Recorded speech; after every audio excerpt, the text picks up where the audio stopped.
right, hello guys, welcome to the Grants Workshop. So before we jump right in, kind of just want to highlight some of our resources that we have on the table. Make sure you grab those. First we have our grants guide. This has all 13 grants that we provide right now. So, this will just give you that quick overview. Make sure you grab one of those. And then we also just have a QR code that has all of our resources in a folder, just online resources if you prefer that. And then we also have our OHV program guide and the UORG program guide.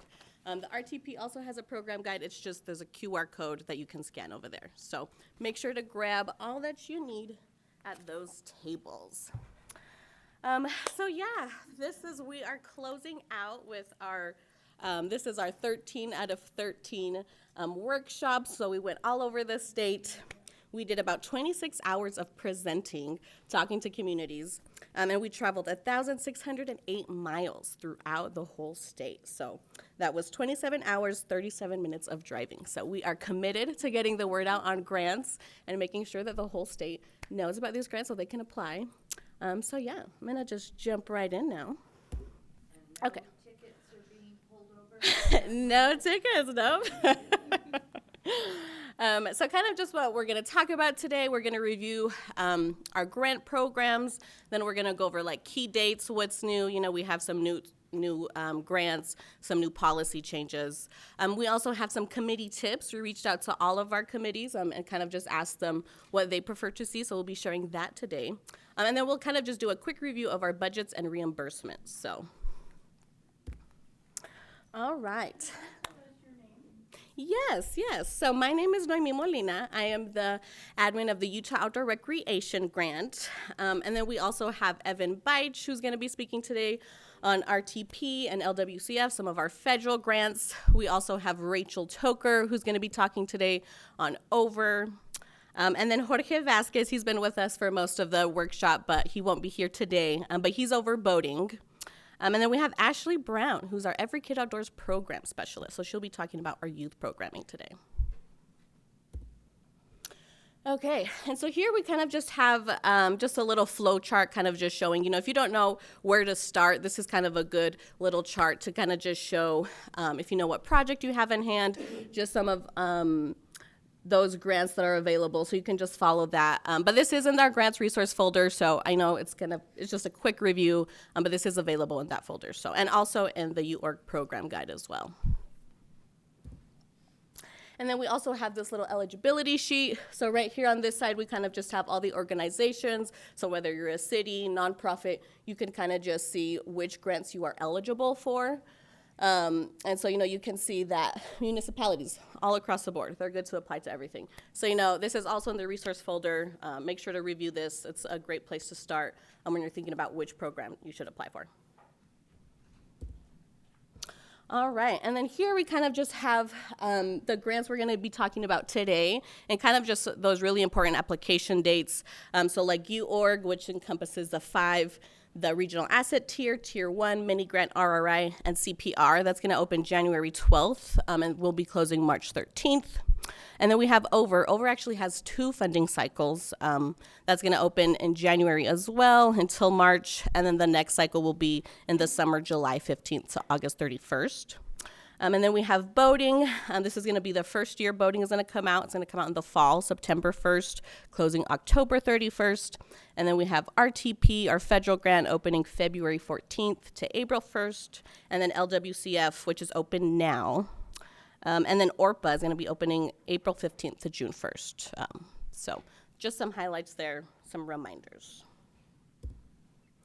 All right, so kind of we're going to review the grant cycle. So all of our grants go through this cycle. So, first step, you're going to apply. So you're going to apply, and then our staff kind of does that initial review, make sure everything's eligible, make sure everything looks good, budgets. And then we actually have committees. So we're not the ones that, give out the money, choose which projects. All the grants have committee members. And so these committee members, they're going to score the projects, and then we compile all that data. And then once we compile all that data, we have a scoring meeting. So this scoring meeting is open to the public. You can attend.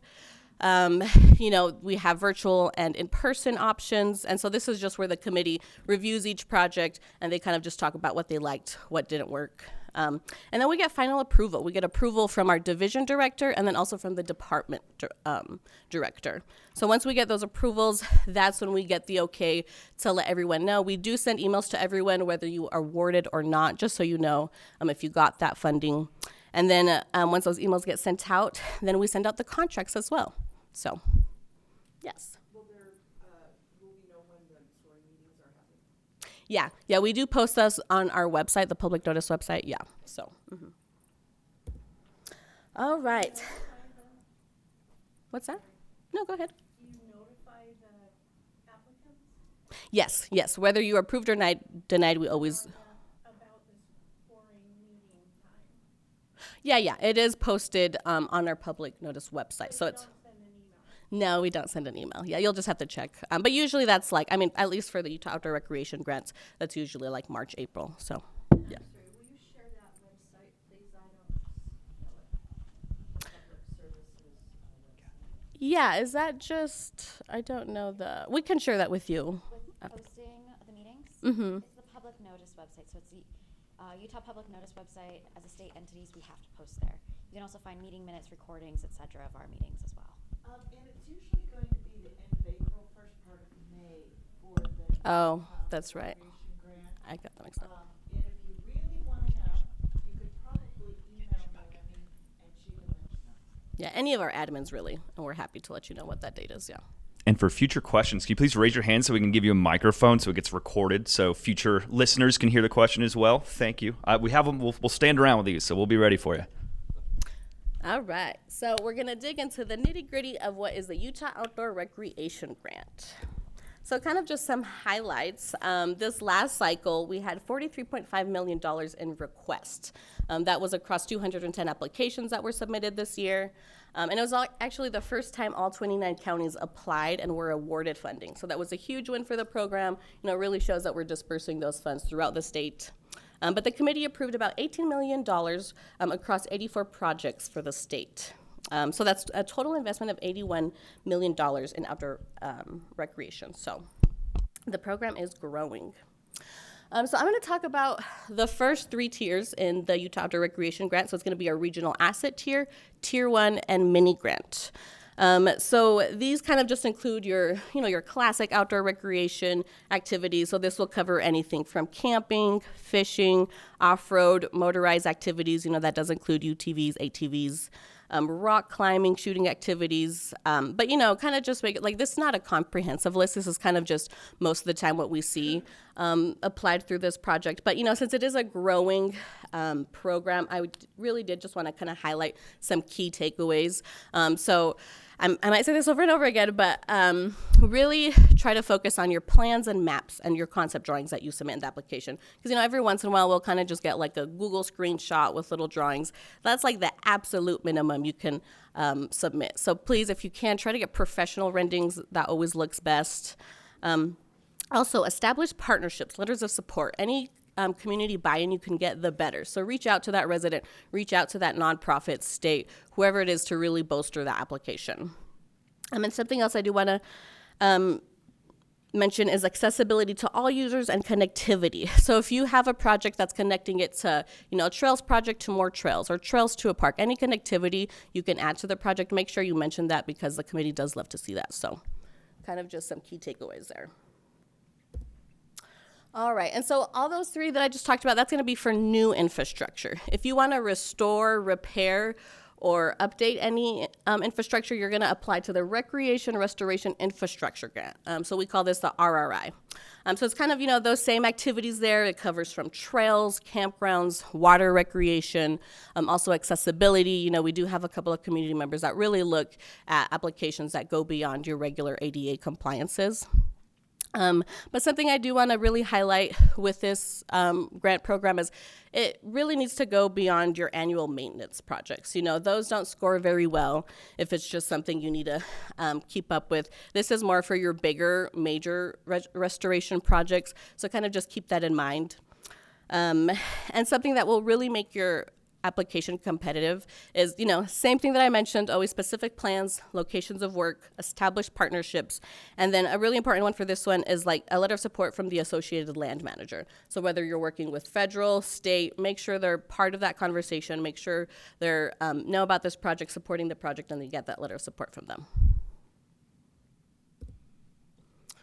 Okay, and then we have one of our newest grants, the Community Parks and Recreation Grant. So this is just in its second year. And this covers a lot of like your park amenities. So, it can be anything from bathrooms, walking paths, lighting, sprinkler system, picnic tables, and then also, of course, your playground equipment from swing, slide, monkey bars. And then pools, outdoor pools, splash pads, and any water features are also included in this grant. But, kind of just some things that it doesn't include, kind of for UORG in general, no indoor recreational facilities are eligible. No equipment for indoor or outdoor recreation activities, especially any removable infrastructure like rackets, swim toys, but no general maintenance and no land acquisition as well. But something I really did want to point out with our Community Parks and Recreation Grant is that the highest priority will be given to regionally significant parks that are factored into community and housing plans. So it is aimed to serve areas where recreation access may be limited and serve as a good gateway to recreational opportunities. So priority is given to communities experience high growth, that are also adding connectivity pieces like the other UORG that I mentioned, if it's more trails to more trails or trails to a park, always looks great. And then also that for this one, they want to see various elements as well. That always looks good, so if you have multiple activities. So I had a quick question for you. So it seemed like last year this is more for rural, and so you've kind of changed that direction a little bit. Yeah, I mean, the committee, at least for UORG, they try to do like half the funding towards rural and half for urban. So, yeah, it's for both. All right. And so, since this was just the first year that we had CPR, we did have kind of just some confusion. So, some things we really just wanted to highlight that we still elements that we still want to see in our regional asset tier 1 and mini grants. So we still want to see like our pump tracks, skills parks, climbing amenities, disc golf, archery. All those should still be applied through the first 3 that I just talked about. But really the main point here is if you're unsure, just reach out to us. We're more than happy to talk you through which funding opportunity will best fit your project. Because something new we're actually doing this year is that if you do apply to the wrong program, your application will be disqualified. We kind of just don't have the bandwidth anymore to be changing those. We had a record amount this year, 210 applications, so it's a really big, heavy lift for the team. So just, reach out to us if you're unsure, and we can definitely talk through that. Yes? We may cover this later, so you could tell me to just stay in my lane. If with the UORG and... Sorry. With UORG and all of these grants, are we competing against ourselves if we apply in more than one area? Or are they all separate tiers or transits of money? Yeah, we kind of do recommend to just apply, have one application, one really strong application, because the more you're putting in, like you said, it is kind of competing against yourself. So that's something to think about, yeah. Okay, thank you. All right. So I just talked about 5 funding opportunities. So all of these 5 funding opportunities use a suggested county-based match. And so actually something new we're doing this year as well. So it kind of used to be based on where the organization was out of, but this year we're going to be doing where the project is based out of. So whatever county your project is in, that's the match you're going to have. And so it is a suggested match. There's going to be a portion in the application where if you do need a lower match, let's say you're a nonprofit, you really don't have that cash, you can request a lower match, and the committee will take that into consideration. So that's always an option. Yes, question over here. And we'll make sure you get that microphone so the video can hear you, audience. Can we use volunteer hours? Is it on? I thought it was, sorry. It sounds. Is it? Mm-hmm. Okay. Can we use volunteer hours as part of the match? Yes. And that is my second point there. Half of it can actually be in kind. And so that's considered, that's going to be your donation, volunteer hours. So yes. Thanks. Yeah. Do you have a formula for calculating the value of the volunteer hour? Yes, we do. And we're actually going to be practicing that today later on. Yes.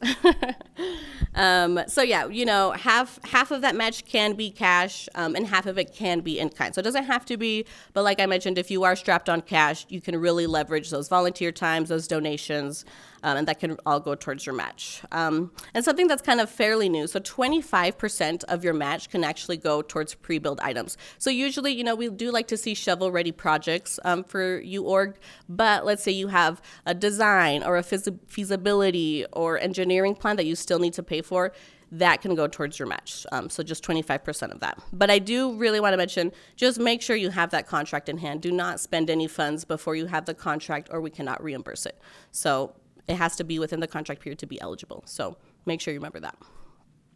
And then also, all our grants are reimbursement based. So, the idea is you spend the money and then we'll pay you. So just a reminder, all of our grants are reimbursement. All right, and then I have some example just from this last cycle. These are some of our highest scoring projects.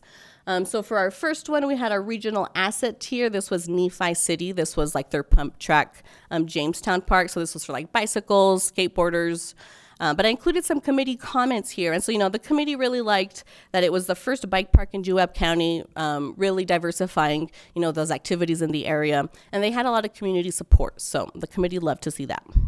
And then for our tier 1, we had the Utah Valley's Trails Alliance. So this project kind of focused on like rerouting trails, and then we're adding signage as well. And so, they had really mentioned that this was an area that was highly used and was experienced a lot of growth in that city.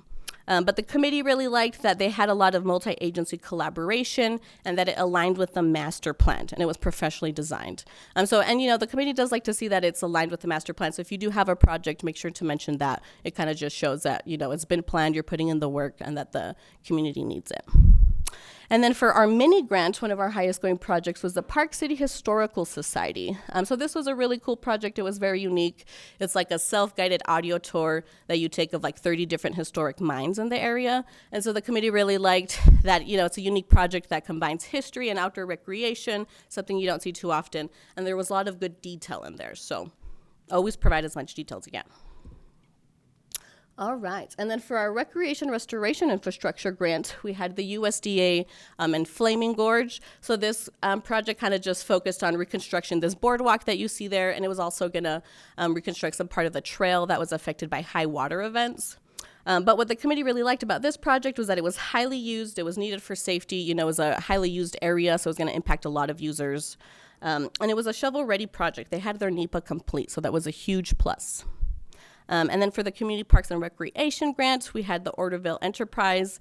So this was their first phase that they applied for. This was a phased project. Their first phase, they were going to have like a baseball field. Their second phase, they were going to add like a park and a splash pad. And then their third phase, they were going to have like basketball court. So they had a lot of different activities. So, the committee really loved that that they had multiple activities serving many members of the community. They loved the vision and scope of the project. And they saw a lot of benefits for residents and visitors alike. But I will say, the committee does like to see phased projects. If they invest once, they may most likely invest again, especially if you do a project well. That goes a long way.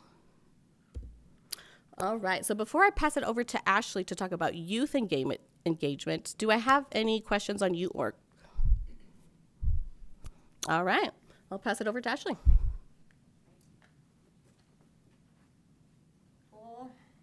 Thank you, Noemi. Okay, here's your quiz. How many grants did you just learn about? You can hold up your fingers if you know. Yes, correct. You learned about 5 grants. That's awesome. You are going to learn about 2 more of the 13 DOR grants now. These are the youth engagement grants called UCORE and Outdoor Classroom. So Utah's Children Outdoor Recreation and Education Grant, called UCORE, is on the mission is to empower kids to spend time outside, to foster a sense of stewardship and wonder with the outdoors. And UCORE is open to organizations, municipalities. It's great to see some familiar faces from the ORPA Directors Retreat yesterday. So that's a great example of a municipality that is eligible to apply for this grant.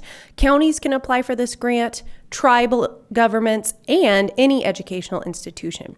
The organizations that are not available to apply for these grants are state and federal. However, we do have some state park partners that are working with nonprofits in their area or other organizations to come up with creative ways to do programming at their state park and use the UCORE grants.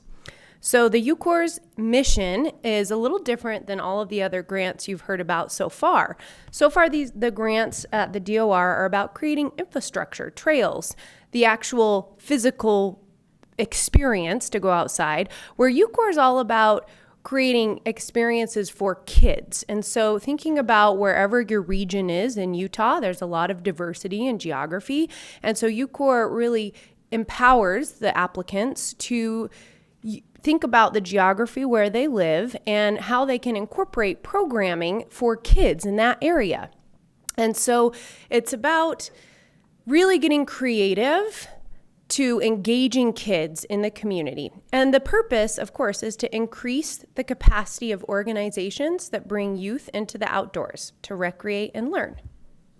So these are a few ideas for how UCORE funding can be used. However, this is not a completely inclusive list. UCORE is all about being creative. A couple really powerful UCORE examples include an elementary school teacher who applied for binoculars and bird watching equipment and then has used that in every class since. Another great example of UCORE is a high school teacher from Hunter High School here in Salt Lake who applied for materials to run an outdoor PE class. And she purchased cross-country skis, kayaks, life jackets, and then every subsequent year she has ran an outdoor PE class that's had really powerful impact on the kids who attend this school. And these are Title I schools.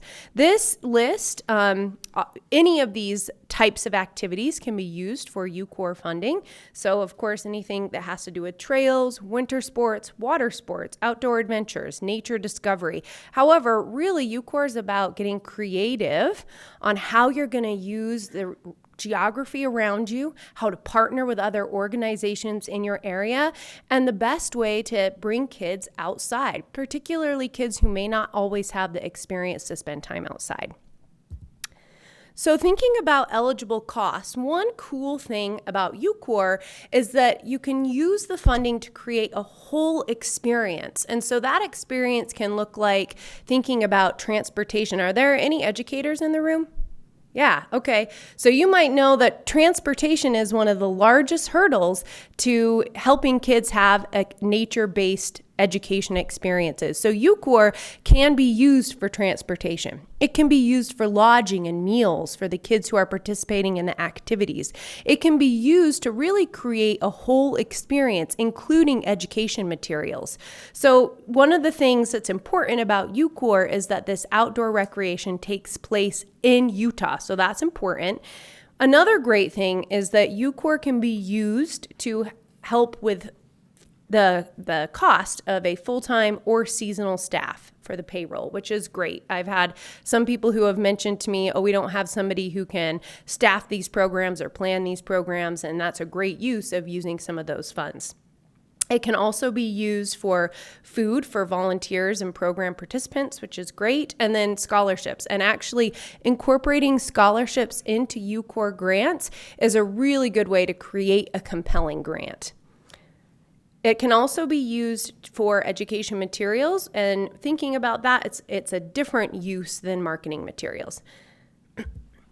One of the things about UCORE and Outdoor Classroom Grant that we're going to get to in a moment is that it's the maximum grant award is $15,000 and the minimum is $500. However, the most exciting applications are typically between $7,000 and $15,000. Here we have a few examples of some very powerful UCORE grant application and uses. Has anybody heard of the Utah Avalanche Center? Yeah, great. And it's one of the leading avalanche centers in the country. Well, they have used their UCORE funding to help provide a free Know Before You Go video. If anybody's ever seen this video, you might be aware that it's a 1 hour long video. They'll bring this video to schools, to nonprofits, to organizations, and the video helps the watcher be aware of when they're in avalanche terrain. We have had some sad fatalities in Utah from people who are recreating outdoors and they're simply unaware that they're in avalanche terrain. So this Know Before You Go video can help the watcher be aware and potentially save lives. Another example we have is Girl and Her Backpack. Girl and Her Backpack is a small nonprofit started by Ashley Kinney. And because of the UCORE funding, she has been able to start working with Title I schools and charter schools. And what she does is she provides opportunities for these kids to engage in outdoor activities that include all of the equipment they need.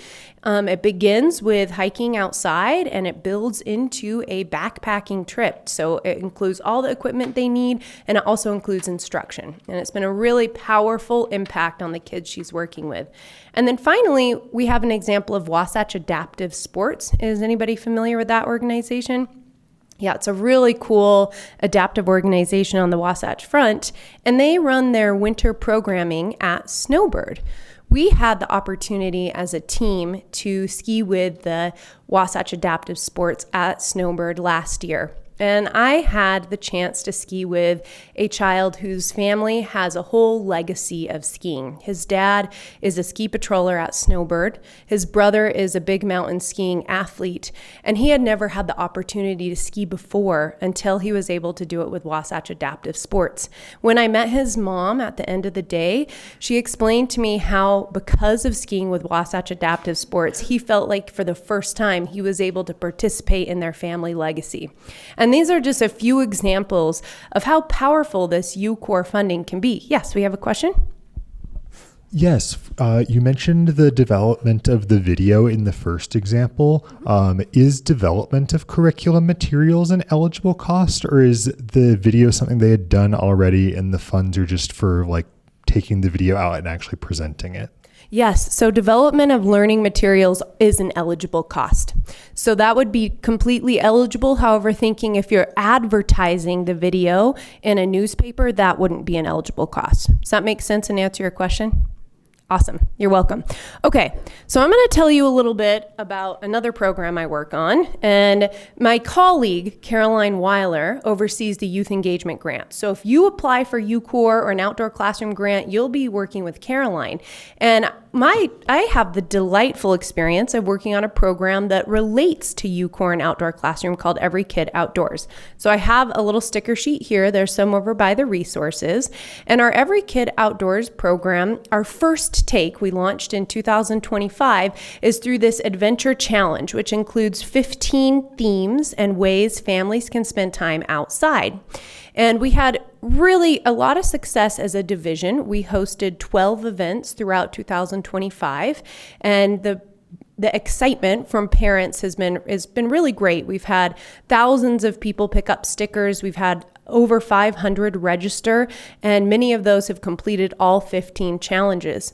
As we're going into 2026, we realized that the most impactful way to reach the greatest number of kids in Utah is to work with partners to host free and low-cost events and to distribute the passports. So coming into 2026, we're looking to engage with more community partners across the state so that we can reach the greatest number of kids. How does this apply to UCORE? Well, if you are an Every Kid Outdoor community partner that's hosting events, we can work together to create a more exciting grant application, and also using the Every Kid Outdoor Adventure Challenge themes is a really good way to create a grant application that's going to be exciting for the committee, and also to show that you are invested as an organization in helping kids spend time outside. What's great is UCORE, if you decide to be an Every Kid Outdoor partner, we have lots of time to work together before the next UCORE grant application opens. And this is also the same dates for the outdoor classroom. So UCORE opens on August 31st, and it will close mid-October. So we'll have a lot of time to work together. You'll have a lot of time to think about creating programming for kids. And then those grants will be awarded in January 2027, and that is a 18-month grant cycle. Cool. So we're going to talk about outdoor classroom. Just like UCORE, the maximum grant award is $15,000, and it's the same organizations that are available to apply: education institutions, nonprofits, local governments, municipalities, tribal governments. And the mission is to create spaces that are outdoors where kids can learn. You can see the picture of the Ogden Valley Nature Center is actually a fully accessible outdoor treehouse. It now does have some railings. And this is a wonderful example of how kids can spend some time outside learning outside. So we have a QR code that will show at the end of this presentation. There's also the QR code on the resources table. We have an outdoor classroom grant design guide, and all of that information lives online, so you can use that as you're thinking about creating an outdoor classroom. Cool. And then an example of a fantastic outdoor classroom is Wasatch Community Gardens. And at Every Kid Outdoors, we hosted an event with Wasatch Community Gardens for our Adventure Challenge, which was Harvest in September. And as a team, we were able to spend some time in the outdoor classroom with dozens of families. And what's really cool is that Wasatch Community Gardens used the funds from the outdoor classroom to create an accessible space. And so you can see some of these numbers are pretty staggering. They estimate over 4,800 people will visit the outdoor classroom in a year, and 1,700 of these people are children. They also facilitate free school field trips for Title I schools, summer camps, and after-school camps with scholarships. So really great use of the outdoor classroom and a good example. Before I hand it over to Rachel, does anybody have any questions about UCORE, outdoor classroom grants, or Every Kid Outdoors? Cool. Thank you. So when you say partnering with Every Kid Outside, are you talking about doing events like the Harvest thing there, or are you talking about like you would be willing to come to a city and be at an event and promote Every Kid Outside kind of a thing? Thank you so much. That's a great clarifying question. So as a community partner, there's two ways really to engage. One is a passport distribution center. So in 2026, we'll have these same fun adventure challenges. They're going to come in a passport keepsake, so kids have a place to put the stickers when they complete it. That's one way to partner. And another way to partner, which is really what you would use for the UCORE grant application, is by hosting your own free events in your community, free or low cost.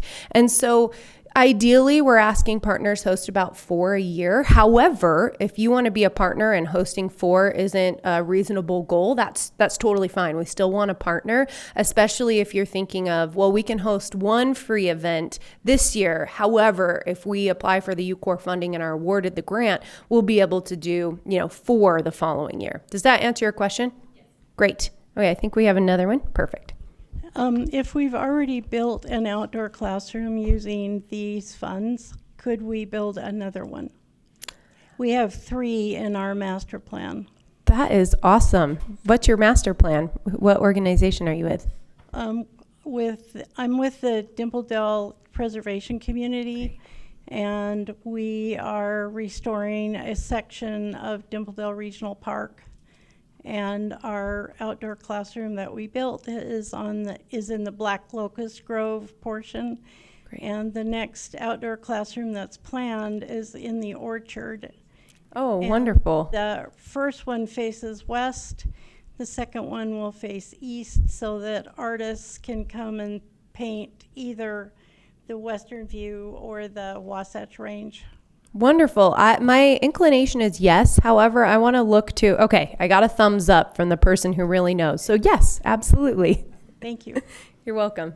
Any other questions? History of using it for the past 2 or 3 years now. That's wonderful. Yay. That means those funds have gone to a great use. Perfect. All right. Awesome. So Rachel is going to come up and she's going to talk all about OHV grants.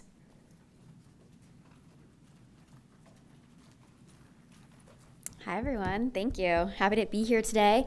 So today I will be talking about the OHV Recreation Grant. You can find all this information within this pamphlet. So if you have any additional questions that are not answered today, feel free to take a look through this and it'll help you answer any unknown questions. Okay, so getting into it, I will be talking about, technically it is one grant, but there are 7 different categories that you can apply for. So there will be 7 different applications in which you can look through and apply for and figure out what's going to work best for your project. So the first one is trail work, access protection, education, search and rescue, snowmobile, and OHV tourism. And then lastly is our year-round OHV land acquisition grant. As you can see, there are different funding ranges. So starting off with trail work, it goes up to $350,000, but there's a little plus sign there. So you can actually increase your request amount over $350,000. So this is where the intent of this grant comes from. We really want to see money on the ground going into trail work, going into the trail systems throughout the state. The next 2 items also are up to $350,000, and then for search and rescue and snowmobile, the max request amount is $150,000, and then OHV tourism is up to $50,000, and lastly, our OHV land acquisition is up to $1 million. This is per application, per request. So this funding comes from OHV registration dollars. Historically, before this grant came to be, funding was going into the communities or the counties where those individuals who are registering their machines resided. Most of the population is along the Wasatch Front. To give you an estimate of how many trails there are in Salt Lake County, I believe it's 2.5 to 3 miles of OHV trails, and that's where predominantly the funding was going. So what we're doing with this grant is we are actually dispersing it, and it's going to a lot more rural communities where we see a lot of those users actually recreating. So this grant, we'll talk about matching funds all throughout this, but this grant, it does require a match, but there is no set match. So when you are coming to us and requesting any funding from us, it can be composed of cash, in-kind, a combination of the two, but there does need to be matching funds. Something to keep in mind is that the exception to that rule is that there is a set match of at least 10% cash match for our land acquisition grant. As you can see for our OHV land acquisition grant, it starts at $10,000 and goes up to $1 million. We do tell people that if you are interested in an easement, right-of-way, purchasing a parcel of land that is under $10,000, that you apply during our regular grant cycle. So I'm going to go through this and just give you some different broad examples of the different grant opportunities that we have for each category. The first one is the Franklin Basin parking lot expansion. This is up Logan Canyon. This is with a nonprofit, and they've applied under our trail work category. This is a great example of trail work because it is an application that received more than $350,000. I believe they received approximately $650,000, and this is also an example of an application that came in with a very low match. It's either 5 to 7%. I've done this presentation so many times and I don't know the exact percentage, but so they came in with a very small match for the size of the project.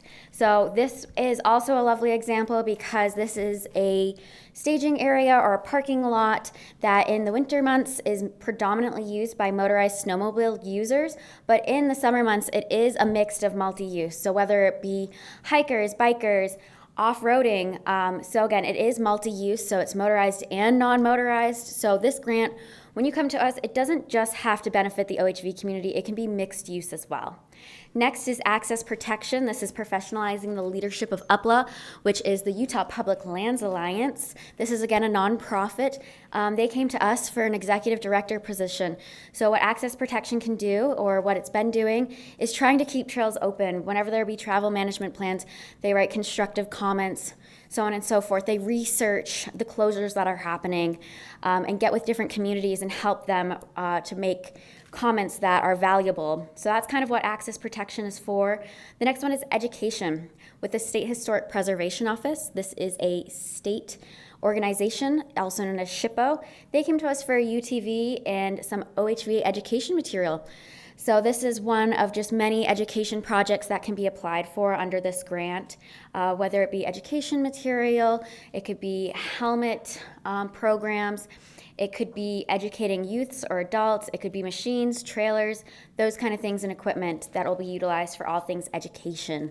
We recently had someone reach out to us about a VR type of headset thing to walk kids through how to properly maneuver different trail obstacles. So you can really get creative with all these categories. Next is search and rescue. We predominantly see that this comes from our counties. We've helped a lot of counties throughout the state, whether it be purchasing equipment, drones, anything that they could really use to utilize search and rescue. I will say this grant is slightly different. So search and rescue, what we've done is we've actually created a flat rate funding model. So if you do look in your program guide or you're interested in applying under this, we do have a flat rate funding model. So to give you an example, for an ATV, the grant itself will cover up to $11,000, and any additional funding should be covered by the applicant. So the reason behind this is that in the past, it used to be based off of how many search and rescue calls you had historically and how many of those actually benefited OHV users. To give you one example, is Moab is a hot spot for motorized recreation, but probably only 40% of their search and rescue calls were actually assisting motorized users, meaning their grant match had to be 60%. That doesn't really help a small community. So that's why we've done away with that. We still want to know how many search and rescue calls you had and how much of that was motorized versus non-motorized. But again, we want to make sure that a life is a life and that we're helping people throughout the communities. Going on to the last three is also up Logan Canyon. This is for snowmobile. This is the Logan Canyon Grooming Program. It's with the Bear Lake Trails Foundation. Again, another nonprofit. They've come to us to lease a groomer or snowcat to help groom the trails in their area. Right now, the trails up Logan Canyon are predominantly groomed by Forest Service and Forest Service and I believe state parks. We partnered with state parks, but they wanted to have more grooming up there to really accommodate and have fresh trails each morning. So what they're doing is they lease this annually. They come to us for the funding, and they provide matching funding in the form of the employee doing that work. Next is OHV Tourism. This is a great source for people trying to get people in your area, whether it be understanding where they're spending money, who's coming to your area, making sure you're getting clicks on advertisements, so on and so forth. Or it could also be part for any events you're hosting that are OHV related. So there's some things, this is a smaller category. It's up to $50,000, but there is some diversity with it. So if you're really trying to get people in the area or have them recreate there and also trying to collect data on them, let's be honest, we live in that era now where all of our data is sold everywhere. But if you're trying to get that information so you can better promote things and promote your area, it's a great source of funding. And then lastly is our year-round OHV land acquisition grant. This is an OHV staging area. It is for a purchase of land. They purchased approximately 3 acres. And this again is with a nonprofit.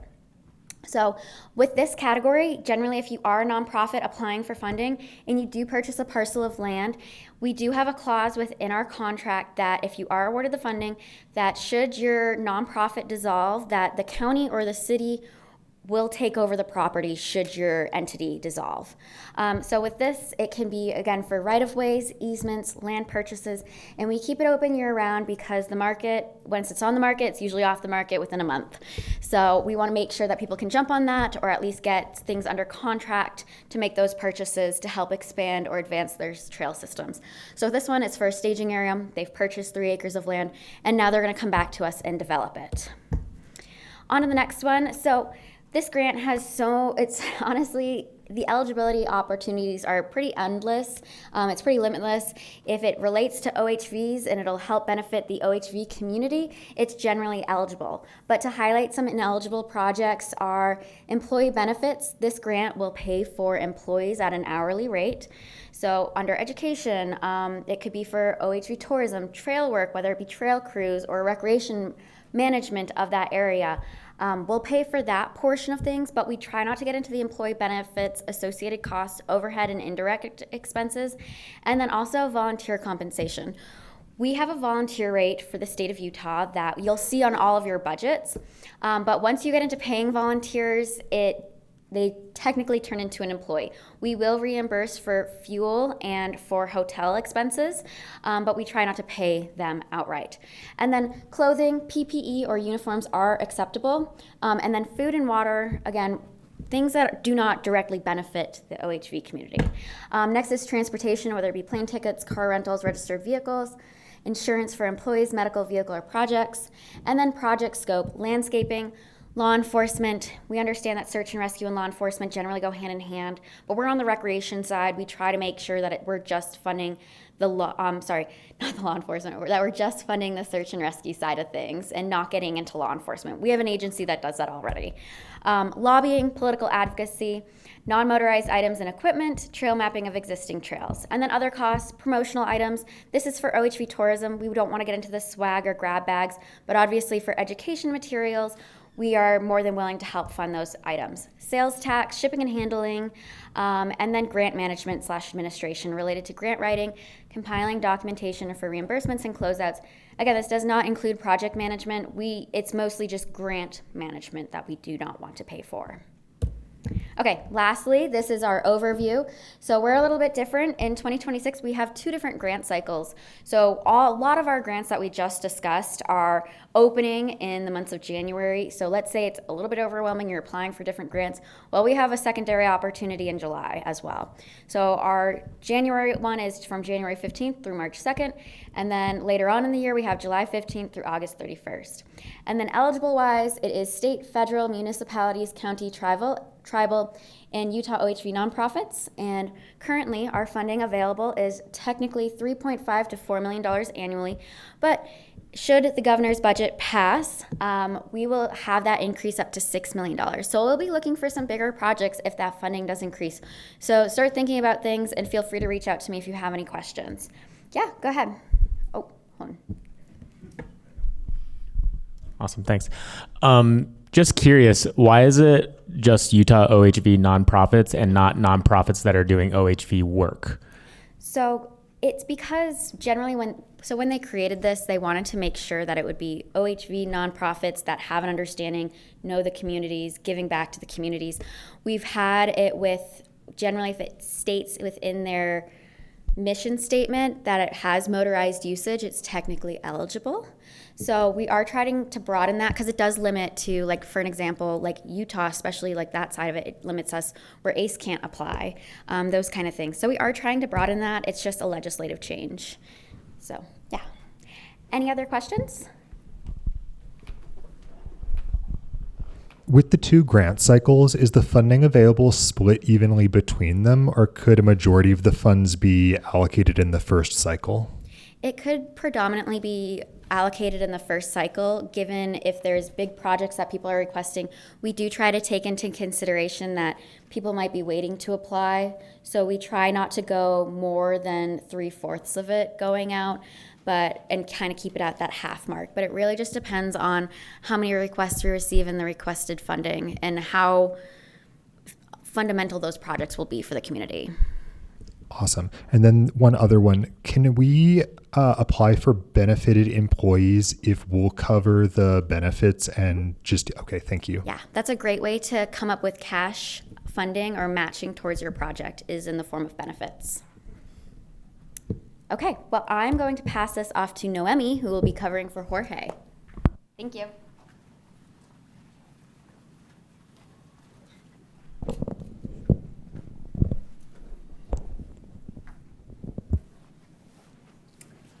All right. So, yeah, Jorge Vasquez is the one that administers these programs, but he's not here today.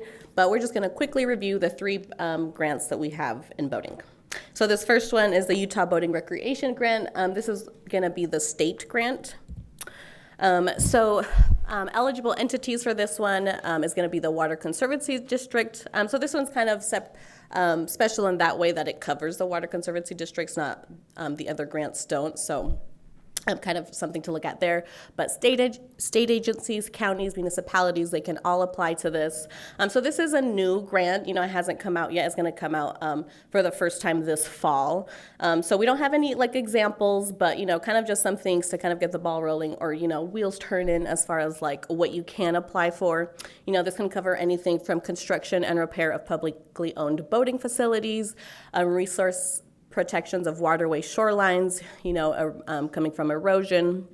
Also drought access mitigation points, you know, since we're getting less and less water every year, that's becoming more relevant. Also alternative access development for non-motorized, and also specific to boating search and rescue equipment, all fall under this grant. And kind of just some examples of things that could be funded through this. So, development of boating facilities. It could be waterway shoreline protection, anything from alternative access point for non-motorized, drought access mitigation, and also, like I mentioned, boating search and rescue, all funded under the state boating program. And then next we have the Clean Vessel Act. So this is going to be a federal program. And so the Clean Vessel Act grant funds funding. So it goes to state boating agencies for construction, renovation, and operation of maintenance of pump out stations and waste reception facilities to meet the needs of recreational boaters. So, eligible entities, this will include municipalities, state agencies, federal agencies, nonprofits. And some of these projects can include the development, operation, and maintenance of pump-out stations, dump stations, which include floating restrooms that are not connected to land or structures. It also covers education. So, educating the public, information, recreational boaters about the environmental pollution issues that result from sewage discharge from vessels and to inform them of the location of pump out and dump stations. So, this can really be a problem. Sometimes we get algae blooms from this. So this can really help education or just development, operation, and maintenance of these pump out stations. And then lastly, we have the Boating Access Grant. So this program provides funding for development, renovation, operation, and maintenance of boating access to sites and supporting facilities that ensure safe, reliable, and convenient access for recreational boaters. So, municipalities, state agencies, federal agencies, nonprofits, they can all apply to this. Some examples of projects, it could be anything from launching docking facilities, navigation improvements, engineering and planning can go into this, outreach and information as well, and operation and maintenance, and AIS. So kind of just some things to think there. But if you have any questions, please reach out to Jorge Vasquez and he can help you apply to these programs. And then I'm going to pass it over to Evan, who will be talking about our other federal programs. Awesome. Thank you, Noemi. Do I need to move these up? Okay. I am going to be taking us on a little journey over to federal land here. So take everything you just learned and throw it out the window. We are starting fresh. But no, hopefully everybody's doing okay. Is everybody drinking this fire hose water okay? Are we retaining some of this information? I hope so. So again, we're taking a journey over to federal land, and I'm going to touch first on the Land and Water Conservation Fund, which I'll henceforth be referring to as the LWCF. So the LWCF, again, is a federal grant program, and it receives its funding from the National Park Service. And this program kind of has three distinct categories. So there's the acquisition side, the development side, and then a combination of the two of those categories. But so acquisition is just projects that are purchasing new property for use in outdoor recreation. And then development is the development of recreation infrastructure on either a newly acquired property or an existing property. And of course, you can combine these two programs or these two categories as well. And so I have here before us a list of different recreational projects that can be funded through the LWCF. By no means is this a comprehensive list. And if you look over to the right side of this slide, you will see a beautiful playground out there in front of the mountains. And, that traditionally and historically has been kind of the bread and butter of the LWCF program, is funding kind of community-based parks like that. And that will continue and always be a key aspect of this program. However, since we as a division inherited this program a few years ago, we've really been trying to think outside of the box, come up with new ways to utilize this funding. You can do so much with it. And so just a couple of ideas are going to get your wheels spinning here. You can, again, acquire a park or a natural space. That's actually something we funded this previous year. We helped Summit County purchase a large wildlife management area that's also going to kind of have a conservation aspect to it, but also some hiking trails, some mountain biking trails. So we love seeing these worlds collide and kind of having these mutually beneficial projects that are benefiting multiple communities and user groups. So love that. But again, parks, pickleball courts, some of those more traditional municipal types of recreation. But anything basically, if it's happening outside and it's getting people recreating, it's very likely eligible under this program. So some of the more nitty-gritty details, the LWCF is one of our only programs that is currently open for applications at this very moment. So as soon as we finish today, you can run out the door and put in an application for this great program. And so It is closing on January 15th. Eligible applicants include local governments, tribal governments, state agencies, universities. You'll see nonprofits is on the list, and that has a little asterisk next to it. Nonprofits can apply. We just want to see you partnering with a local landowner, and I'll touch more on it in a second as to why that's important. But so just like our state-funded programs, it's a cost reimbursement grant. This one has a 1-to-1 match, meaning that you pay for half of the project. So if you're asking for $1 million, you as the applicant need to provide $1 million. And how that money is provided, we're going to talk about that in a second as to how matches can be determined, whether that be through a cash match or an in-kind match, and we'll touch on that, as I mentioned, here in a bit. So the LWCF has up to a $2 million award amount, so pretty serious money we're talking about here. And a couple things, now they're on the federal side. I just want to touch on some kind of key distinctions here that are going to make our federal grants operate a little bit differently than our state side. So the LWCF has a 2-phase application, if you will, and all that means is that you apply to us as the state, and our scoring committee will select which projects to move forward with, and then just quite simply, we have to take those to the National Park Service for final approval. And I'm going to touch on some parts of that make the process go just a little bit longer than how it goes on our state side. I hear laughs, and that is a well-known fact that some things can take a little longer on the federal side. However, I do like to touch on the fact as well that sometimes this can go a lot more efficiently and quickly than you might imagine. So I have seen projects approved in a matter of 3 months. Then I've also seen projects approved in a matter of 9 months. So it just kind of depends on the unique needs of your project. And one of those key unique needs is NEPA compliance. So the National Environmental Policy Act, NEPA, essentially states that before federal dollars can go towards a project, we have to ensure that there's not going to be any impacts to natural resources or cultural resources within that site. And so the NEPA process can make things go a little bit longer, but there is things you can do as an applicant to ensure that process is streamlined. And so NEPA does not need to be completed before you apply to the LWCF. However, it does need to be completed before we can sign your contract. So again, something to kind of think about before you apply. It is something that you can put towards your match for the project. So something to consider there. As I touched on, the federal, just because of NEPA, because of getting that final approval from the Park Service, the process can take a little bit longer. So if you're ready to go tomorrow, just have that in your head that we really might need to go through the NEPA process, get that approval. So it could take again up to that larger wait time of 9 months, but hopefully quick. If you put that legwork in ahead of time, we'd love to see these go very efficiently. And then another key component of the LWCF, and something that again is worth kind of thinking about before you apply, is that project sites must remain a public asset in perpetuity. So meaning if you receive LWCF funding, you're going to determine a boundary around your project site. You need to make sure that boundary is going to stay relatively the same, but also be accessible to the public forever.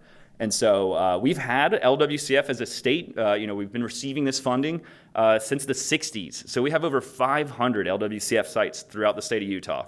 If you're a local government and you have a park in your community and you're wondering where it came from, it very likely came from the LWCF. And part of our requirement as the state is ensuring that these 500 recreation sites that we have are remaining accessible to the public. So if you're unsure, if you have a park, if you have a pool in your neighborhood and you're unsure, reach out to us and we can help you look that up to see if that might be a site. We are conducting our inspections every 5 years is what we as the state are supposed to be doing. And so we're improving on that. We've been reaching out to communities. Maybe you've heard from us, but we're here to help you. We're not here to make your lives more difficult. We're here to make sure these sites are looking good. Awesome. Any questions so far before I move on to some other aspects here? Cool. So one thing I'll just go ahead and touch on again is the fact that not only do we have all of our program guides, our physical copies of the program guides and resources over there, we do have digital versions of all of these as well, and we'll share a QR code that you can scan that'll take you to those resources. One of those digital resources is the program guide essentially for the LWCF. And so we call that program guide the Statewide Comprehensive Outdoor Recreation Plan. Whoever came up with that name was probably not a marketing major, but the SCORP, if you will, is a 5-year plan. It's a requirement from the National Park Service to receive our state funding for this program. And what it really entails is reaching out to the public and engaging recreation users and those that are providing recreation experiences to the public, and really just surveying them and getting their thoughts as to how to best utilize this federal funding. And so through that process, which we completed last year, we put together our SCORP, which is available on our website. And the SCORP kind of lists these 4 park priorities amongst lots of other information that you can read through, and kind of outlines a couple aspects of the grant, including NEPA and things like that. But so the 4 park priorities that were identified, and these are kind of your cheat sheet for when you're applying to the LWCF, are going to be community health, so projects that are benefiting just the general health of their community, getting people outside and recreating. Land, air, and water, so simultaneous initiatives that are helping maybe protect a natural resource or have a conservation aspect, or maybe just something as simple as using native plants or planting pollinator species, fun stuff like that. Just stuff that shows you have that second thought of your project's impacts. Access is another key category here, just introducing recreation infrastructure or introducing projects that are going to bring on new recreation users, so love those. And then community connection is the idea of projects that are bringing economic value to the community, bringing tourists, connecting recreation assets, so maybe a project that's connecting to a larger trail system, things like that are showing that greater kind of foresight and planning. Awesome. Any questions about the LWCF before I move on to the next one here? Great. Okay, so I'm now going to touch briefly on the Outdoor Recreation Legacy Partnership Program, or ORLP. And quite simply, this is LWCF with more funding. So this program has up to $15 million available for a request amount. Just like the LWCF, you need to be able to match that. So if you're asking for $15 million, you need to have $15 million. And what's another kind of key difference of this program is that rather than competing at the stateside level like you would with LWCF against other state applicants, this is a nationally competitive grant program. So you're going against every other state to seek that funding amount. And so the idea behind these projects, same kind of component of LWCF. They want to see that public access available in perpetuity, same kind of idea there. And something that's going to be a little bit different with this is that they're focusing on regional assets. So a project that's going to serve a larger population. So there's a 25,000 population minimum for applying to this. But beyond that, if you have any questions about it, please reach out to me. The application process is a little more informal. We kind of just send that information over to the Park Service and they give us feedback.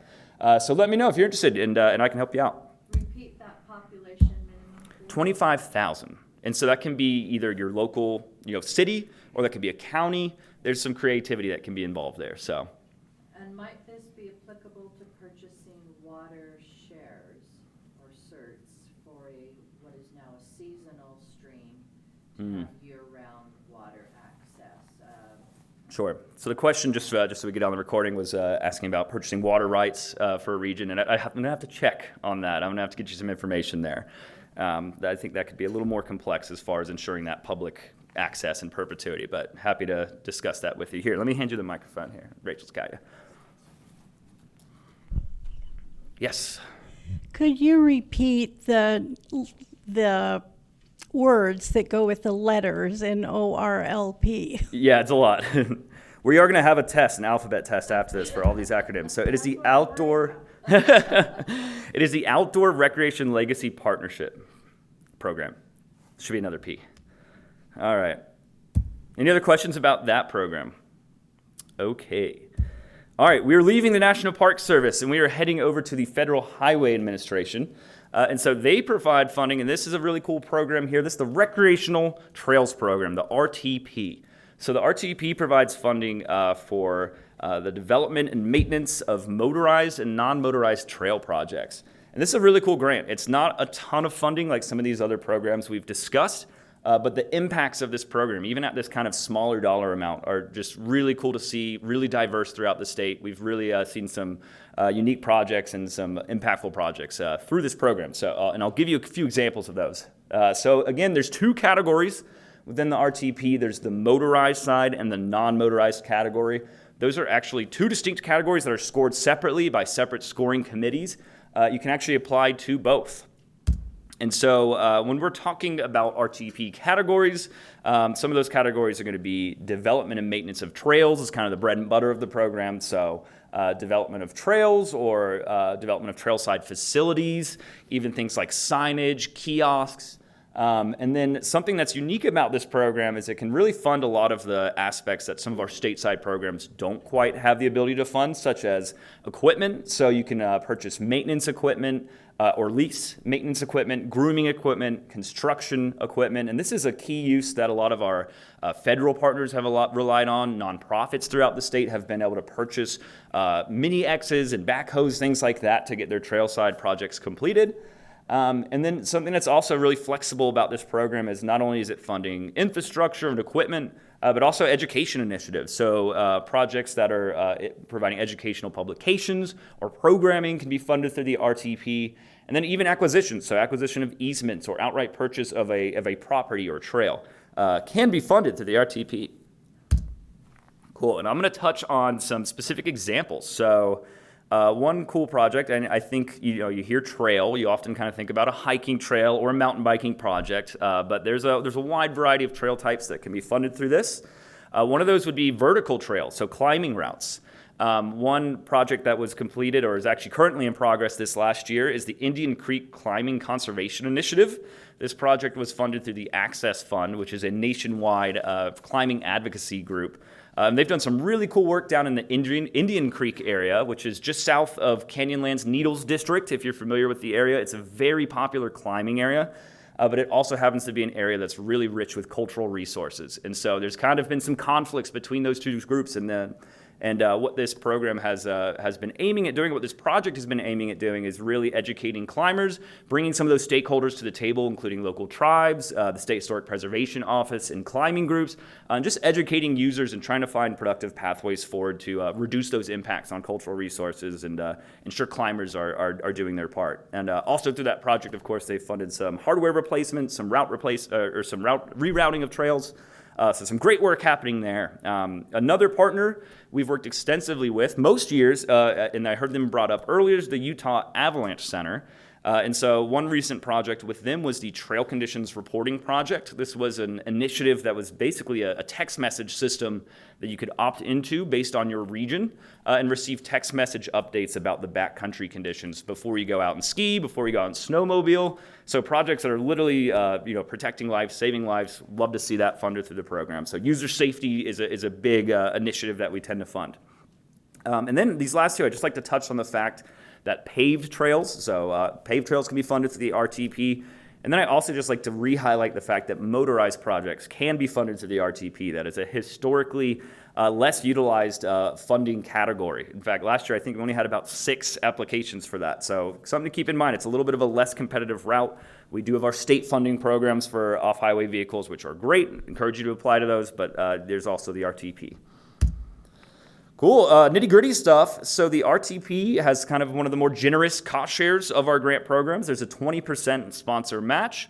Only a portion of that needs to be cash. So we're going to touch on what some of our differences are between cash funding and in-kind funding and what that looks like. You can ask for up to $200,000. The grant cycle is approaching early next year, so February 14th and closing on April 1st. And as I discussed with the LWCF previously, there are going to be some differences when you're applying to the federal side of grants, and one of those key components is NEPA compliance. And so NEPA does not need to be complete before you apply to the RTP, but it does need to be completed before we can sign your contract. I will repeat that again. It does need to be completed before we sign your contract. And I'm remembering everybody's face in this room when I hear from you that we have to do NEPA. What are you talking about? I said it multiple times. And I even went on and on about it. So here we are going on about it. Speaking of resources that we included in our folder, I have this NEPA flowchart here. And this kind of outlines the typical NEPA needs of a project. Those can very much vary based on the project. So if you have an educational project and you're not putting any shovels in the ground, you probably do not need NEPA. If you're doing an equipment purchase and you're just simply purchasing a piece of equipment, you likely do not need to go through the NEPA process. But if a shovel is going in the ground, regardless of where you are, whether it's federal land, state land, private land, your backyard, you have to go through the NEPA process if RTP funding is going towards your project. So just keep that in mind. It's something that we can help you out with. We do have resources to try to make it as simple as possible, but just have that in the back of your mind when you're applying to this program, and maybe have funding set aside for it, or at least have that within your process, because the more you complete ahead of time, that is one of the few things you can do before you receive your contract. Typically, we do not reimburse costs that are incurred before the contract is in place, you can start NEPA before you apply to the RTP, and that can go towards your match. Awesome. Any questions about the RTP? I see one over here, if anybody can help them out. Oh, we got a microphone coming to you. I'm not going to sing. BABA requirements on RTP for equipment or like that, is that something you've ran up against, or are they subject to that? Yeah, so the Build America, Buy America requirement is something that's sometimes required with federal funding. The RTP has a waiver, so if your projects are under $500,000 of public of federal assistance, which is above our amount that we're giving away, so therefore we are waived, so you do not have to go through the Build America, Buy America process. Yeah, good question. Any other questions about the RTP? Does anybody want me to go on about NEPA more? I can. Okay. All right, I'm going to bring up our wonderful statewide planner here, Emily. What a treat.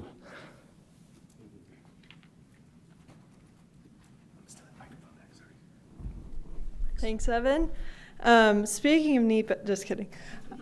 ORPA can help fund it. I'll get into the details, but like Evan said, I'm Emily Meadows, and I'll be going over our Outdoor Recreation Planning Assistance Program, or ORPA. So ORPA this is its second year is being a grant. Historically, it was just some technical assistance from our staff. So we were really excited to be able to get funds reallocated for another grant cycle. We have $2.5 million available for planning assistance. The unique thing with ORPA, different from our other grants, is that we're really trying to lower the barriers, especially for small rural communities, small nonprofits, perhaps the federal government, and so there's no financial match requirement with ORPA. Really, the only thing that we ask is that you stay in contact with me throughout your planning process, but this will open up in spring, so after kind of all those other infrastructure grants close, this will open up spring, and some of the types of projects that ORPA will fund is a master plan initiative. So maybe it's a recreation master plan or a trails master plan for your community. Other things that can fund is feasibility studies or trail alignments. If you're trying to figure out where the best place to put a trail may be, going through a feasibility study is really helpful. Another couple of things is community engagement efforts. If you're wanting to hear from your community, what type of recreation asset would you like to see here? Is it biking? Is it a playground? What is the gap? Doing some community engagement can be really beneficial and will actually make your UORG or RTP grant more competitive, saying we've talked to our community and they're really supportive of this. Another couple of things that we saw this last year was recreation impact fee studies. So if you have impact fees coming into your community and you're trying to figure out the best way to utilize that, you can do an impact fee study related to recreation specifically. And then lastly, the one that we saw a lot was doing conceptual or site design as well as engineering design. So again, ORPA's goal is to really bridge that gap, trying to help you make a more competitive application for the infrastructure grants. Really having a good site plan or conceptual design can really help your application in those. A lot of times they'll see just maybe a very simple drawing or like a screenshot of a map with a star, and it's kind of unclear and we don't really know what you're talking about, but getting a good site plan really shows you've done your homework and you're invested in this project. The engineering and design, I will note, that's the only category where there is technically a match, because we can only pay up to 50% of an engineering design. Something to just keep in mind is, like I said, these projects are really geared towards rural communities. So communities or nonprofits that are based or located in the counties of the 4th through 6th classes will be prioritized, as well as the rural communities in any county that's in the 1st through 3rd class. And then, like I mentioned, there's no financial financial match, but it is really recommended to get some kind of bid or estimate so that you're not just kind of shooting in the dark and requesting the full $200,000. The projects that came through this last year that did that actually did not receive funding, just because we want to see you've done some work, you've put some thought into this project, and Just some examples. I don't have a slide on it because planning is, there's not really, pretty pictures yet, but they're coming. But some of the high scoring examples was Helper City. They want to build a all wheels park, and to get them, prepared better, they were awarded funds to do a site design for that project. Another example is down in Payson. They want to really, they're doing a recreation master plan, which is really an up and coming field. Like, there's not a lot of good examples of recreation master plans. So the idea is you get the funds, and then you will often work with a consultant. We recommend going through the RFP or request for proposal process to get that consultant. And that's where I come in. I can help you with the RFP process if it's intimidating, or if you've never done it before, I can review it, help you with any step along the way when it comes to planning. Any questions? That was kind of a lot. We'll go right here with the mic, and then we'll come back to you. Can ORPA, if someone was awarded ORPA, can that count toward another grant as an in-kind? Ooh, good question. I'm going to say no, because the general idea is that our state and state can't match. So let me think about, I'm getting a thumbs up that yes, it can be considered in kind. Oh, okay. Reverse.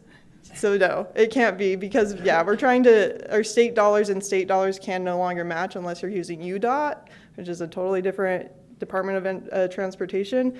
But we'll kind of touch on like our state dollars and our federal dollars can match. So ORPA would not be considered a match. Thanks. Great ineligible expense, but to show commitment to the project. Yeah, thanks, Rachel. So can you apply for different types of projects in the same application?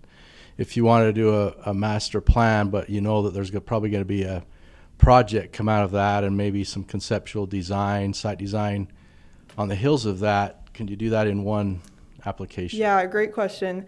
The short answer is yes. So essentially what we did last year is in your budget sheet, I had people prioritize the different line items of what they would like to get funded. So like you're saying, my first priority is getting that master plan. Within that master plan, we identify a pump track, a bike park, and we want some conceptual designs, that's my next priority to be funded. And so as long as it's within, that $200,000 limit, what kind of happened in the scoring meeting was, some people thought, or the committee would discuss, we want to fund that master plan, but maybe not because we want to spread the funds, we're going to fund their first priority, but not that second priority of their conceptual design. Or maybe they funded the entire project of, here's the master plan, once you get that done, get these conceptual designs, the whole gambit. So. Okay. And then conceptual and site design, does that fall under engineering or not? It kind of depends on the level. So they're separate because sometimes like engineering is like a whole nother level, depending on like, say it's a ADA accessible boat ramp, like that's going to take more engineering skill level, whereas like just more of a park conceptual design of like, we're going to put pickleball here and playground here with like trails coming through it. That's the skill level. It doesn't necessarily need engineering level of design. So that's why they're separated. Okay. Does that help? So it kind of depends on how deep you go into Yeah, exactly. that. And then is an RFP for consultant required or recommended? Highly recommended. I know there were a lot of communities that came with already, working with a consultant already.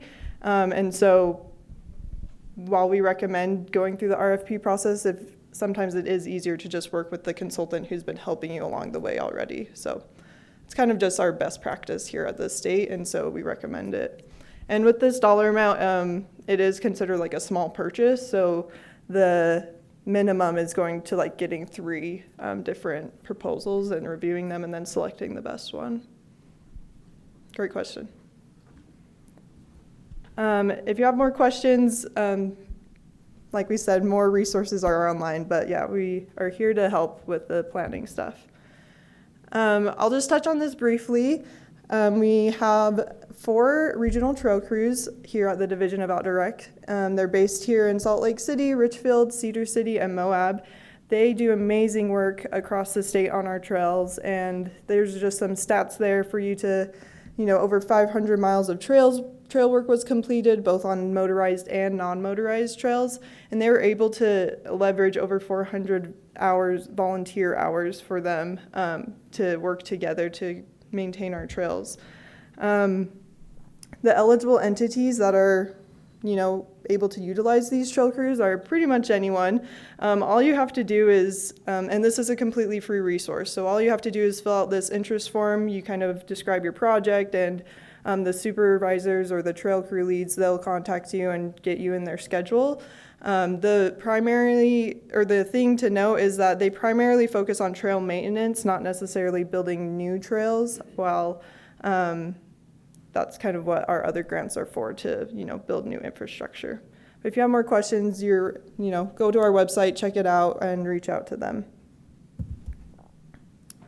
With that, I'll just do a quick recap of some key dates to remember. So, like we said, lots of grants out there, lots of opportunities. It can get a little overwhelming, but reach out to us. We are the best resource that you can, utilize. And so just a quick reminder, UORG, RRI, CPR, as well as the OHV, those will all be opening up in January and closing in March. RTP will open up in February, and then we have LWCF open right now. That will close, and then ORPA will be in the spring.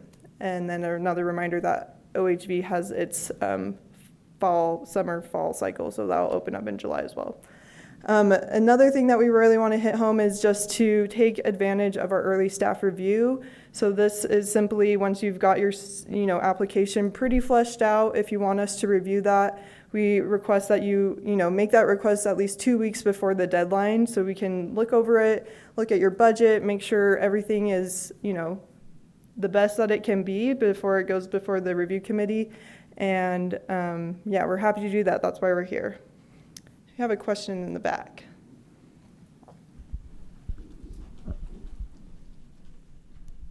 Thank you. Relative to the LWCF, I know that in past years has been a spring application. It seemed like it was postponed. I don't know if that's a one-time postponement or if you see that, maybe this is an Evan question, if you see that being consistent in the future, that it will be more of a summer-fall application. I'll let Evan answer. Yeah, that's a good question. I guess we'll have to kind of wait and see how our funding is received in these upcoming years. But we have some good momentum now of utilizing this funding in the later half of the year, so we might continue to do so just to not have to keep you guys on your toes every year. But more information will be released as we receive it. Awesome. Any other questions? When does that LWCF grant application period close? It closes on the LWCF closes on January 15th. Awesome. Okay, with that, I'm going to turn it over to Ashley to take a brief pause so that we stay awake and excited about learning more. Okay, congratulations. You have been learning for almost 90 minutes. Can anybody tell me how many grants you have learned about? 10's close. Who said 13? Yes, correct. You have learned about 13 grants. And after our short break, you will learn all about funding for those grants and matching and all the exciting parts about finance and an engaging video. However, now you have 5 minutes to stand up, turn to somebody you do not know, tell them your name, the organization you're with, and what grant you're hoping to apply for. And we'll let you know when the 5 minutes is done with a video. So enjoy this movement and chat with some new friends. So that was just 3 of many grants that we have awarded funding for.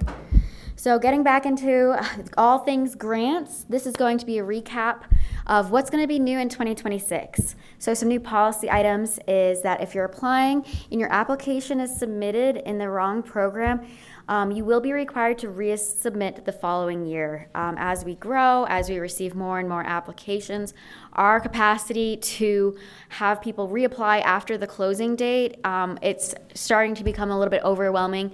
So later on, there will be an eligibility quiz to help you within the application so that you do apply for the correct one. But please keep in mind that when you are applying, that you're double checking that it's the correct application that you're applying under, because otherwise you will have to resubmit. The next one is one site equals one grant. Applicants are only allowed to apply for one grant per site. So if you're applying for a site for UORG, just make sure that you're incorporating what you need there. It's gotten to be to the point where it's a little bit more confusing when we're trying to figure out, okay, there's 3 projects taking place at this site. Are they double matching? Do they have enough match? Where's their match coming from? Those kind of things. So to simplify things, keep in mind one site equals one grant. Next is a budget narrative. Applicants will be required to submit a budget narrative to give more context to your budget.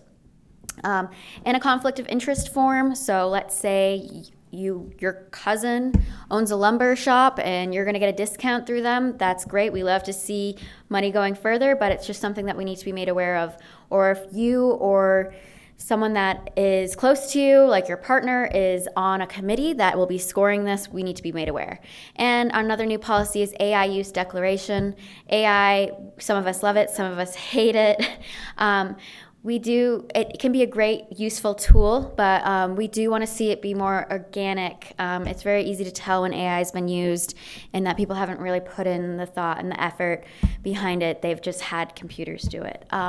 So just, again, it's great to use it. We're not telling you not to use it, but please just make sure you declare it and that you revise it and try to make it your own language. And then resources, we'll have some annotated sample applications for each program. As I stated a little bit earlier, there will be an eligibility quiz to help you determine the correct program, and then quick subject-specific video tutorials for the budget and reimbursements. And then for partial funding requests, so let's say you're applying for a grant, you're requesting $100,000, and instead of hearing either you're awarded or you're not awarded, you can tell us if you can still do the majority of the project with $75,000, and that instead of outright saying no to your project, you're willing to take less. So applicants may request at a lower level of funding if their primary request is not granted. This will be accompanied by language detailing how the partial funding will be used. Okay, so building the perfect application. What stands out? So again, this is an ideal application checklist. By no means do you have to follow this, but when you are applying for a grant, these are some really key items that our advisory councils and committees are looking for. So the first one is know your community. So make sure that you're understanding the people and the places and that it's thoughtful and there's clear stewardship goals. And then there's also a clear user benefit. Who's going to benefit from this if it's multi-use? What are those users? Genuine enthusiasm and a clear narrative of the project value. So if we understand your project's value, if you understand it, we'll understand it as well. And then being organized in detail. So whether this be making sure that all your documentation is organized and concise, it's well structured. This also goes in par with your application, that it's organized, well structured, and it's complete and transparent when it comes to your financials, and that there's clear safety, environmental, or community impacts.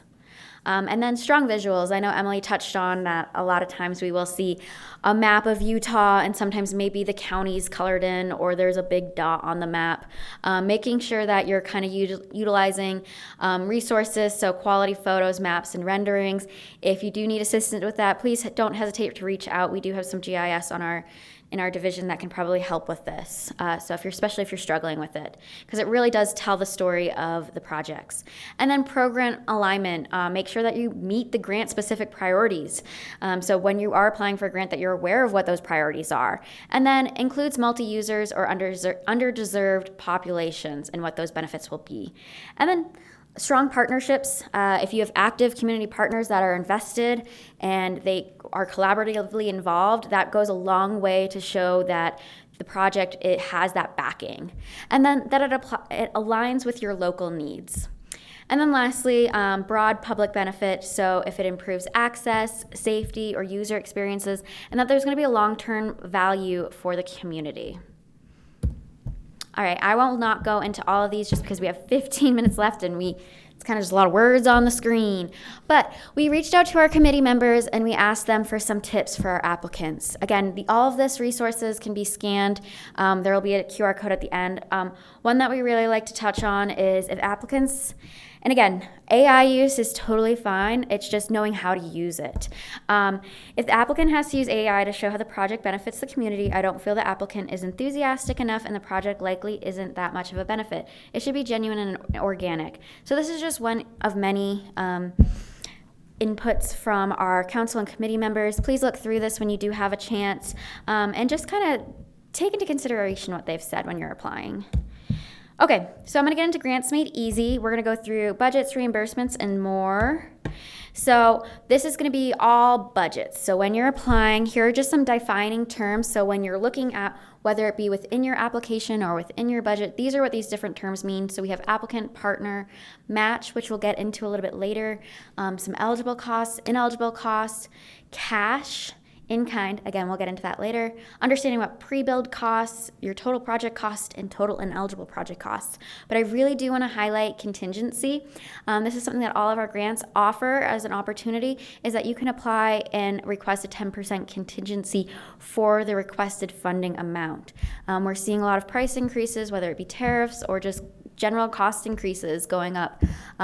It's really difficult when a small community has to come back to us and say, hey, we're not able to do this project because we cannot pay for it anymore. So right off the bat, we do recommend that you add that 10% contingency. Again, that will be included as part of your total project costs, so and therefore it does kind of increase your match requirement. But again, we do recommend that you do utilize it. Okay. And then some key considerations, detailed. What we tell people is that we should be able to look at your budget and understand completely what your project is going to do without even having to read about your project. We should understand if you're doing a restroom in a playground, okay, well, is there going to be heating and water? Is there going to be electricity there? Like those kind of things that we should understand and know just by kind of looking at your budget. So detailed, but within reason.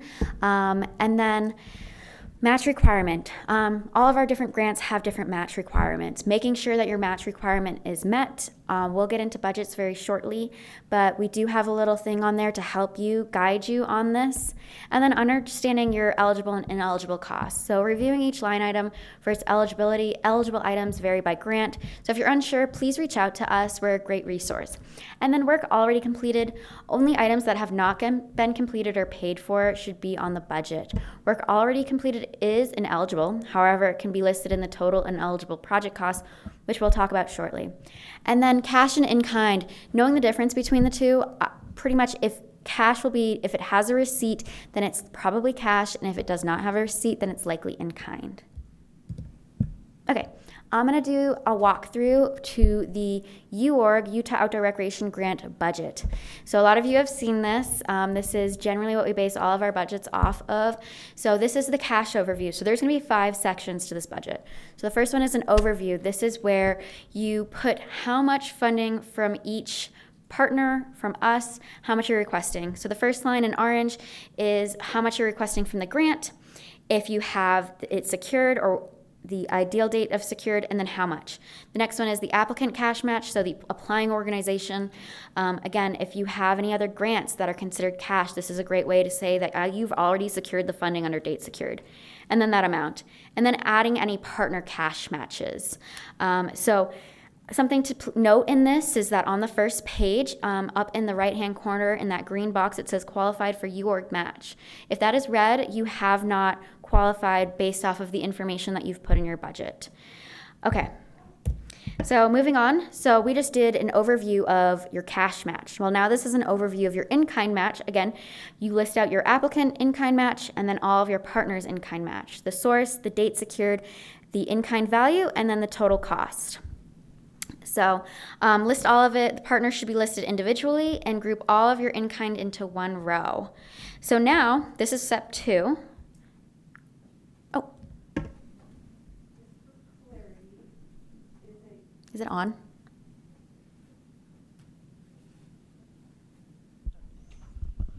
Just for clarity, is a payroll stub a receipt that counts as cash? Yes, we will get into that. So payroll, keep in mind, we'll talk about this a little bit later, is payroll is there is a transaction of cash. So we consider it a cash receipt. So make sure you're tracking your payroll if you're using it as a match or you're requesting funding for it. Thank you, great question. Okay, so we've just gone through your cash. Step 1 is your cash overview. Now, step 3 is your detailed breakdown of it. So this is where you choose the type of service, the source of funds, the anticipated use, the number of units, cost per unit, and extended costs. And the really important side is that those last 3 rows is what we're paying for, what the applicant is paying for, and then what their partners are paying for. If we were to receive your budget and it just had the total cost of your budget and is not broken down, we will return it to you. So make sure that you're going line by line item and defining who is paying for what. Again, something to keep in mind is up here it says that little green box above applicant fund. If that is red, it means that it does not match. Step 1 and step 3 do not match. So there is a difference between those. So again, this is going to be an estimate, so use your best estimate to detail how funds are spent. If you don't know what the vendor will perform the work, just use awarded bidder, and then use the drop-down choices on the first column to help group expenses. And then another thing to keep in mind is that the column of extended cost and then the column of the totals from each applicant, partner, or us, those should equal. Okay, in kind. So again, we just did 1 and 3, now we're doing 2 and 4. So you've done your in kind overview, now we're gonna do your detailed description. So again, this is where you add everything. It's very similar to the cash. This also has that section in the green that if your in-kind is not a match with step 2, it will tell you no. It will turn red and tell you that it doesn't match. This is also where you add your volunteer rate. We'll have those updated volunteer rates within the application already, so you don't have to go looking for those. If your organization volunteer days for the project, that is considered an applicant in-kind match. Donations from businesses or individuals is either labor or materials are partner in kind. And if you receive a discount on materials, in most cases, it's easier to consider a buy one, get one free model for reporting cases. For example, if you receive a 50% discount on 50 pieces of lumber for your project, report that you bought 25 in your cash detail description and then include 25 in your in-kind donation section. Lastly, so step 5, this is where you add all of your ineligible expenses. So an example of that was kind of that planning where it's part of the project. It shows that that there's intention behind it. It's just that it's already taken place and you've already had expenses incurred. So this could be work already completed, land donations, environmental clearance. Again, it shows skin in the game that you're dedicated to this project, but it's not part of your total project costs, but it is part of said project. Okay, moving on to the OHVR grant budget. So this is pretty much the UORG budget, just flip-flopped. This is just because my brain works, where you detail your budget and who's paying for what. And then I'm someone that likes things to auto-calculate. So what it does is it just will total all of everything up, and then you put who's paying for what those names are, estimated date of secural, those kind of things. And we also have a box here if there's anything you want us to be aware of, this is where you would put it. Something to keep in mind with your budgets is that we do recommend that if you are doing a contingency, that you do it as a single line item. So keep that in mind. Okay, we're gonna practice. We're running a little bit short on time, so I'll try to do this quickly. But we're gonna figure out if this is cash and in kind. So, money paid to a contractor by the applicant to install playground equipment. Do we think it's cash or in kind? Cash. Nice, so that's applicant cash. A contractor donates their time to build a bridge. In kind. Awesome, yeah, so it's at the value made up of the contractor's real hourly rate or cost of service. Community members donate $500 for project expenses. Applicant uses these funds to purchase materials. Cash. Ooh, we consider it applicant cash, but I understand. It is kind of a weird one. Organization supporter donates $1,000 worth of lumber to project. Yep. Organization supporter donates a day of unskilled volunteer labor to help build the project. And that's going to be at the hourly state volunteer rate, which we get from the private sector. We update that yearly. So applicant/partner uses staff to work directly related to the project on construction, on-the-ground management, and oversight. Yep, so payroll documentation must be provided. This is a great way to make up cash match on your application. And then organization supporter donates a day of specialized or skilled volunteer labor to build a technical part of the project. Great, yeah, at the hourly rate of the volunteer. Perfect. Okay, quick overview, how much to match. Between all the DOR grant programs, there's a lot of different matching requirements and different scales. So just doing a quick little overview of this. So match is a combination of applicant and partner, cash and in kind relative to the grant award. For UORG specifically, so those first grants that we discussed at the beginning of this presentation. So in-kind limit, no more than half of the applicant/partner match can be in-kind. Again, this is specific to UORG. And then down below, RTP has a minimum of 20%, LWCF 50%, OHV Recreation or over has a suggested match of 25%. Doesn't need to be 25, up to you. And then UORG has a county-based suggested scale from 20 to 50%. Yeah. Can we get a mic?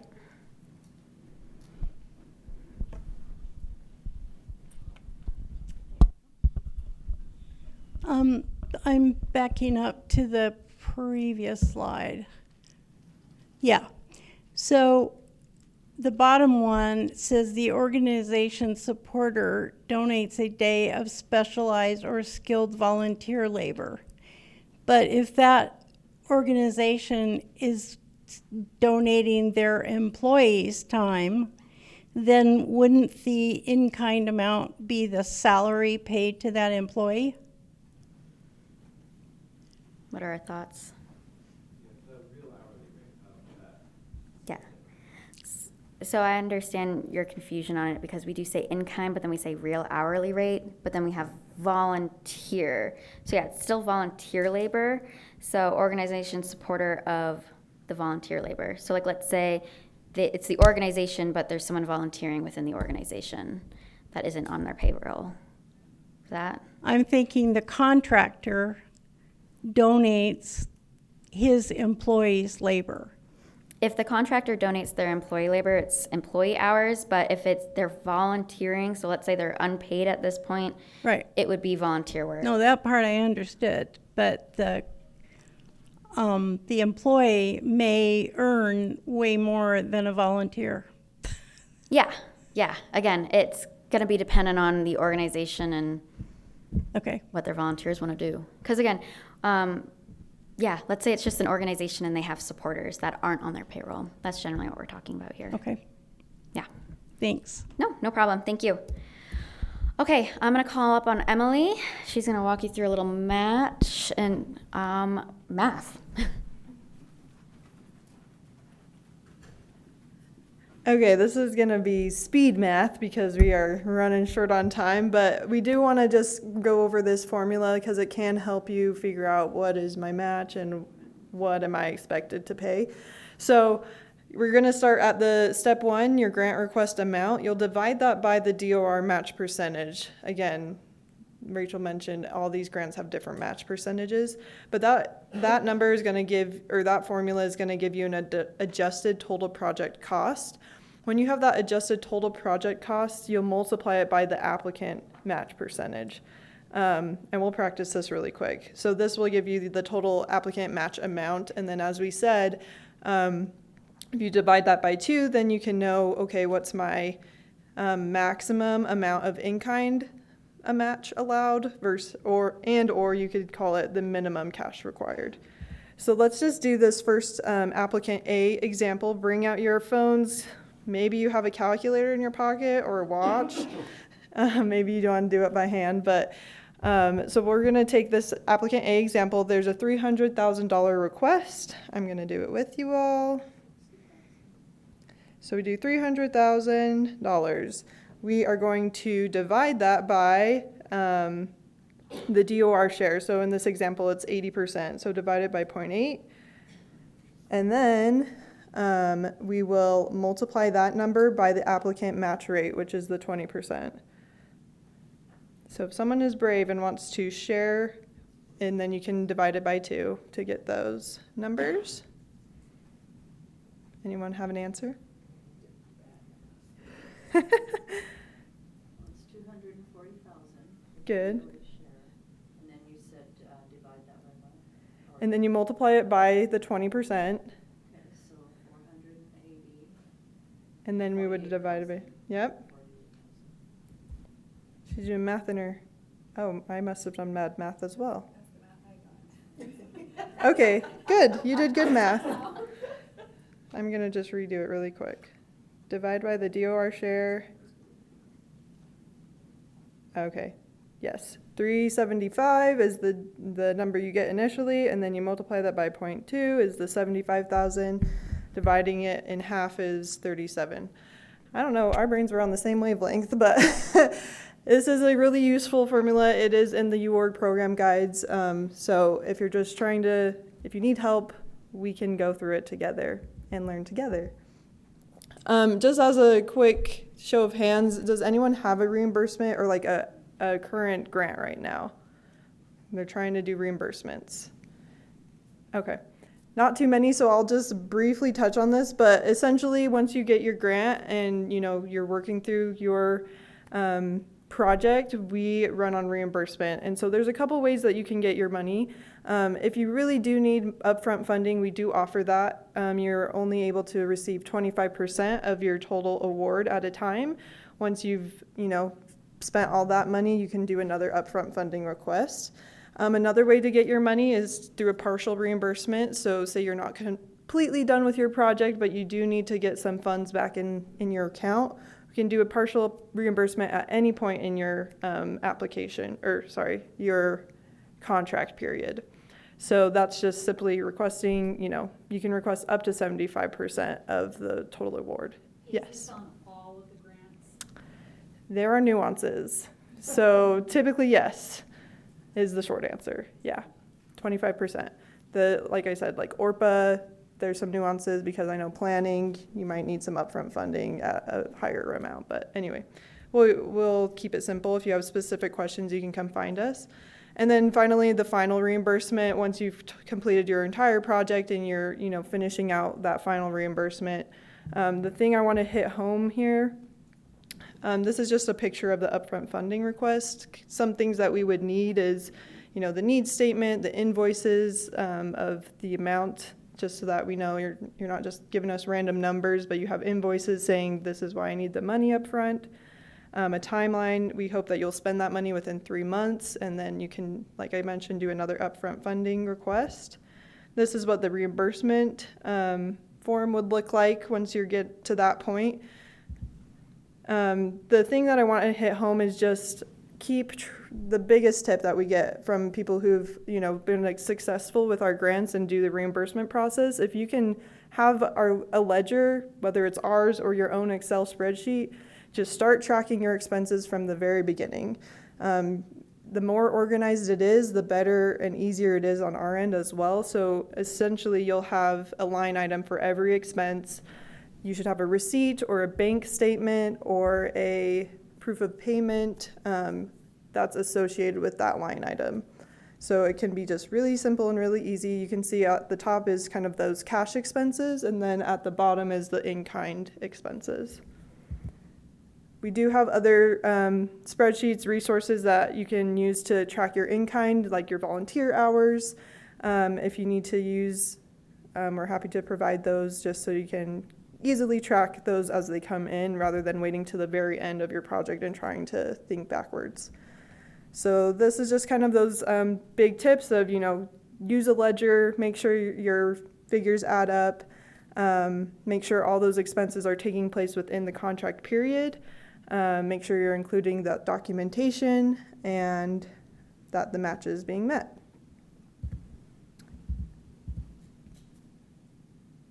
Now we're going to just briefly touch on, I know we're over time, so maybe I will just close out with our conservation core. Okay, we have a question? Yeah, I got one quick question on getting reimbursement. Yeah. So I'm in the process of getting reimbursement now for a trails project rehabilitation. So it ended up going over costs. So does the city have to come up with all the extra money, or can we come in and ask for additional as long as we meet the match? Or Great question. that is a case-by-case basis is what I'm going to say. So please just reach out to us and we'll, talk through the details of it, because sometimes maybe we can, but it is just really case-by-case. Yeah. So I'll just turn it over to, we do have a member from the Conservation Corps just to do a quick plug. Jake, if you want to just come. Or give him the mic at least. Hi, I'm Jake Deloria. I represent all the conservation corps in Utah. I was hoping George would stay and say this. And we're here to help partner around the state from Canyon Country Youth Corps, the IAC program in Cedar City, Utah Conservation Corps around the state of Utah, and American Conservation Experience. So thank you. Yeah, they're great to partner with. They do a lot of work with, people who receive some of our grants. And so if you need some extra help in building, reach out to them. They're an awesome resource. This is, again, just an overview. Please get the QR code. That really will give you all of these resources digitally. And so these slides are included if you want to go back and review something that we kind of had to fly through. But these slides, the one-pagers, all the program guides, our contact information, as well as anything else you might need. So thanks for coming. We'll stick around for a few more minutes. And if you want to give us feedback, we're always trying to make this grant workshop useful and informative. We know it's a lot of stuff to take in. And so please give us feedback and we can keep improving in future years. If you have a question, can I get a mic? Yeah, we're just really serious about getting this money. Are these the same slides as in the 2024 deck? They're a little that's different. Online? Yeah, it's different. So And these where are the will I most find them? updated. Excuse me? Where can I find these? This QR code will take you to a folder. There's a paper over there that also has it. If you scan it, it takes you into a Google folder. Okay. And within that folder, there's all these resources for the public. And these are different than the ones that are posted? Yep, they're updated currently? slides. Okay. Yeah. So this is your best friend. This little QR code. You just have to be more modern than me. We do like our technology, but yes, we'll stick around if you have more questions. But thanks so much for coming today, and we wish you all the best in our new grant cycles to come. Woo!